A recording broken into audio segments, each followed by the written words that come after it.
मित्रांनो, या व्हिडिओमध्ये आपण निपुण महाराष्ट्र ॲपबद्दल पूर्ण माहिती घेणार आहोत. निपुण महाराष्ट्र ॲप कसे वापरावे, मुख्याध्यापकांनी कसे लॉग इन करावे, मुख्याध्यापकांनी शिक्षक कसे जोडावेत व शिक्षकांनी प्रत्यक्ष एआयद्वारे चाचणी कशी घ्यावी, हे पूर्ण प्रश्नांची माहिती आपण या व्हिडिओमध्ये घेणार आहोत, तेही पूर्ण डेमोसहित.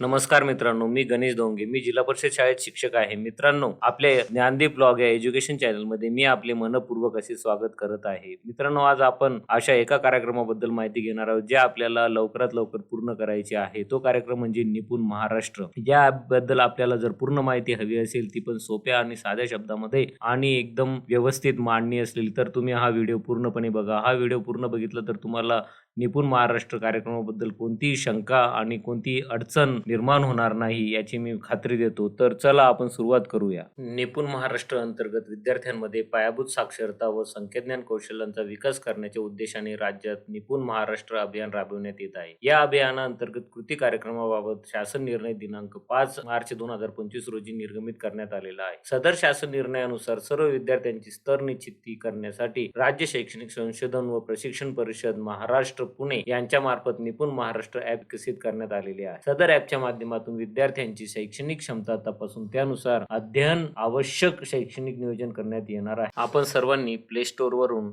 निपुण महाराष्ट्र हे ॲप डाउनलोड करावे. ते कसे डाउनलोड करायचे, काय करायचे, हे अगदी सोपे आहे. त्यामध्ये मी काही जास्त वेळ घालवणार नाही. ॲप डाउनलोड केल्यानंतर ते ओपन करा. ॲप ओपन केल्यानंतर अशा प्रकारची प्रारंभिक स्क्रीन आपल्याला, त्या स्क्रीनवर नेक्स्ट, पुढे अशा पर्याय येत राहील. तो पुढे पुढे क्लिक करत जा आणि दिलेल्या पेज पर्यंत येऊन आपल्याला थांबायचे आहे.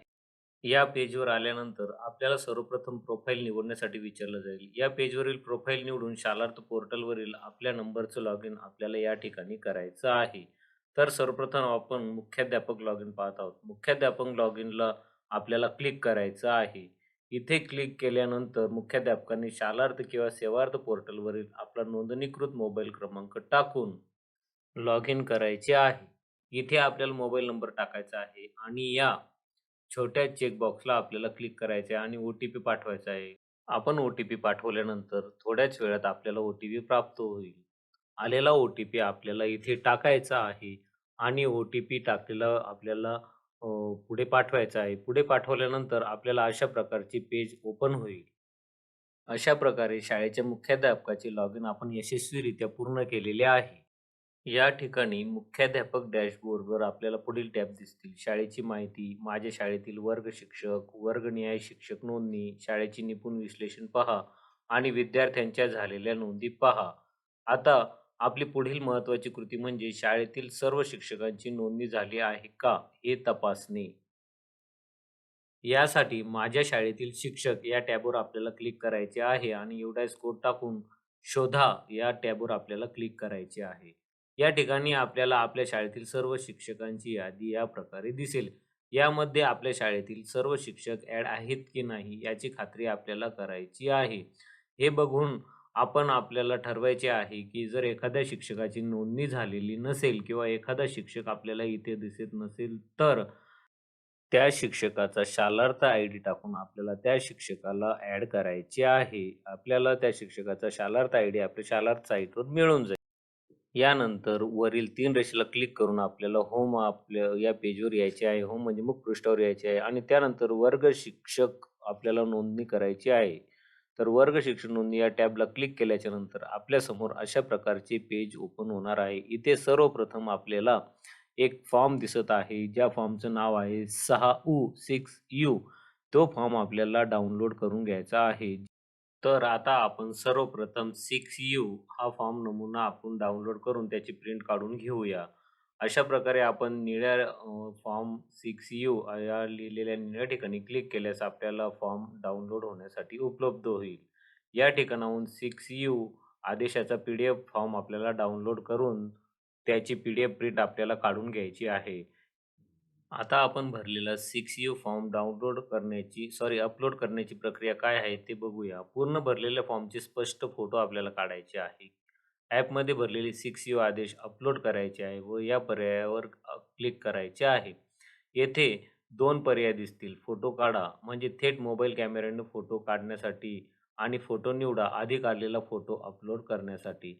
यामधून आपण योग्य पर्याय निवडून फोटो अपलोड करूया. अपलोड पूर्ण झाल्यानंतर 6U आदेश यशस्वीरित्या सिस्टीममध्ये नोंदवला जाईल. फोटो जतन झाल्यानंतर आता आपण 6U आदेशानुसार वर्गनिहाय नोंदणी करणार आहोत. वर्गनिहाय, तुकडीनिहाय शिक्षक नोंदणी प्रक्रिया कशी आहे ते आपण पाहू. येथे नोंदणी करताना जर तुकडी सेमी इंग्लिश असेल, तर छोट्या चेक बॉक्सवरती क्लिक करायचे आहे. जर तुकडी सेमी इंग्लिश नसेल, तर या ठिकाणी काहीही क्लिक करायचे नाही. पुढे तुकडीनिहाय शिक्षकाचे नाव निवडण्यास विचारले जाईल. उदाहरणार्थ, जर वर्ग 2 असेल, तर वर्ग 2 साठी यादीत दिसणाऱ्या योग्य शिक्षकाचे नाव सिलेक्ट करायचे आहे. त्यानंतर पुढील वर्गासाठी पुन्हा ही तुकडी सेमी इंग्लिश आहे का असे विचारले जाईल. असल्यास होय, नसल्यास कुठल्याही टॅबवर क्लिक करू नका. त्यानंतर या वर्गासाठी शिक्षक सिलेक्ट करा. अशाच पद्धतीने आपल्याला शाळेत जितके वर्ग आहेत, त्या सर्व वर्गासाठी क्रमाने शिक्षक निवडायचे आहेत.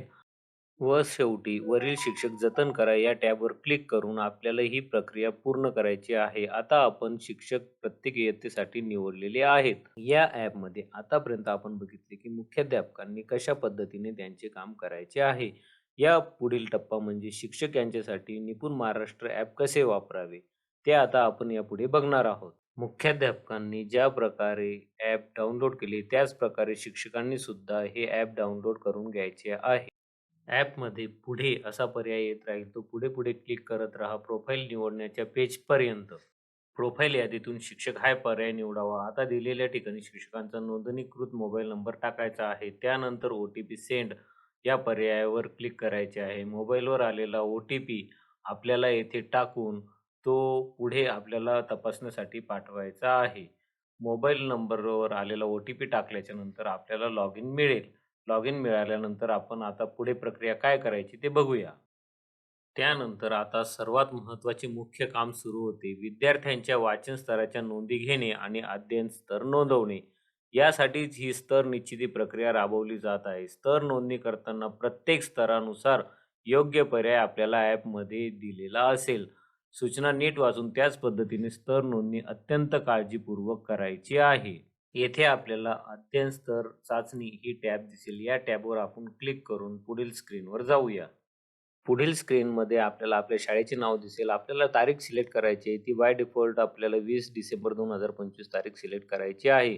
आता आपल्याला आपल्या वर्गावर क्लिक करून पुढे आपल्याला विद्यार्थी संख्या दिसेल. समजा एका विद्यार्थ्याच्या नावावर आपण क्लिक केल्याच्या नंतर आपल्याला 4 पर्याय दिसतील. वाचन, लेखन, संख्याज्ञान आणि संख्यावरील क्रिया. यापैकी आपण वाचन येथे क्लिक करून बघूया आणि त्याची चाचणी वाचनाची घेऊया. हा वर्ग 4थीचा असल्यामुळे आपल्याला कोणता अध्ययन स्तर निवडायचा आहे, हे आपल्याला ठरवावे लागेल. कारण 4थीतील बऱ्याच विद्यार्थ्यांना व्यवस्थित वाचता, उतारा लेखन करता येते. जेव्हा आपण वाचन या चाचणी घेऊया, येथे क्लिक करू, तेव्हा आपल्यासमोर असे अध्ययन स्तर निश्चितीसाठी पर्याय उपलब्ध होतील. एकूण 15 पर्यायापैकी आपल्याला निवड करायची आहे. समजा या विद्यार्थ्याची मी निवड करत आहे 15वा स्तर. हा पर्याय निवडल्यानंतर आपल्यासमोर अशा प्रकारची एक विंडो ओपन होईल. यामध्ये जे ठळक अक्षरात वाचायचे आहे, ते माईक या बटनावर क्लिक करून त्याला ते वाचायला लावायचे आहे आणि वाचत असताना त्याला ती रेकॉर्डिंग होणार आहे. ती पूर्ण रेकॉर्डिंग आपल्याला त्याची करायची असून उतारा पूर्ण होईपर्यंत त्याला वाचन करू द्यायचे आहे. जेव्हा त्याचे वाचन करणे पूर्ण होईल, तेव्हा तेव्हा परत आपल्याला माईकवरती क्लिक करायचे आहे. म्हणजे त्याचे वाचन पूर्ण झाले असे होईल. त्याचे जेव्हा वाचन पूर्ण होईल, तेव्हा ते आपल्याला पडताळणीसाठी पुढे पाठवायचे आहे. त्यासाठी पडताळणीसाठी पुढे पाठवा या टॅबवर आपल्याला क्लिक करायचे आहे. त्या टॅबवर क्लिक केल्याच्यानंतर आपल्याला त्याचा वाचनाचा वेग किती होता, अध्ययनाची अचूकता किती होती, या सर्व बाबी आपल्याला दिसून येतील. त्या जतन करा या टॅबवर आपण क्लिक केल्याच्यानंतर आपल्याला अशा प्रकारे अभिनंदन करणारा एक मेसेज आपल्याला स्क्रीनवर दिसून येईल. आता आपण त्याची वाचनची चाचणी घेतलेली आहे. अशाच प्रकारे आपल्याला त्याचे लेखन, संख्याज्ञान आणि संख्यावरील क्रिया या तिन्ही स्तरावरची चाचणी घ्यायची आहे आणि त्याचा अध्ययन स्तर आपल्याला नोंदवायचा आहे. मित्रांनो, अध्ययन स्तर नोंदवताना तुम्हाला एक महत्त्वाची सूचना अशी आहे, की स्तर नोंदणी ही विद्यार्थ्याच्या प्रत्यक्ष क्षमतेनुसारच करावी. अंदाजाने किंवा घाईत नोंदणी करू नये. ही नोंद पुढील शैक्षणिक नियोजनाचा आधार असते.